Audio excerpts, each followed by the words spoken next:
Senate इजलास में वुज़रा की अदम मौजूदगी पर पीटीआई ने 2 बार वॉकआउट किया। अपोजिशन लीडर शिबली फराज ने ऐवान में कहा कि हुकूमती बेंचेस पर कोई मौजूद नहीं, साफ जाहिर है हाउस की कोई अहमियत नहीं, हुकूमती वुज़रा के ऐवान में आने तक वॉकआउट करते हैं।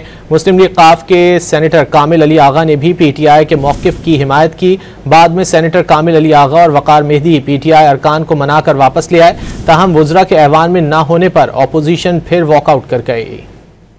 कम अज कम ये तो होना चाहिए कि जो गवर्नमेंट साइट्स के जो बेंचेस हैं उसमें कोई ना कोई तो रिप्रेजेंटेटिव होना चाहिए, जो कि इस वक्त बिल्कुल ये नहीं है। इससे यही जाहिर होता है कि इनको इस हाउस की कोई अहमियत नहीं है, ना इस हाउस के जो भी यहाँ पे जो तजावीज़ दी जा रही हैं, जहाँ पे जो बातें हमारे सेनेटर्स कुलीग उठा रहे हैं, चाहे वो उधर से उठा रहे हो इधर से हो, हम उस वक्त तक जी वॉकआउट करते हैं जब तक कि कोई गवर्नमेंट का मिनिस्टर यहाँ पे नहीं आता।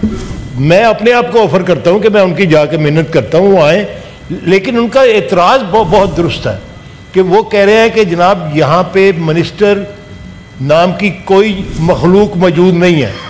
तो ये मेरे ख्याल में आज खुद हुकूमत अपने बड़े अदारे की इज्जत और एहतराम को ख़त्म करना चाहती है। कम अज़ कम ये तो होना चाहिए कि जो गवर्नमेंट साइट्स के जो बेंच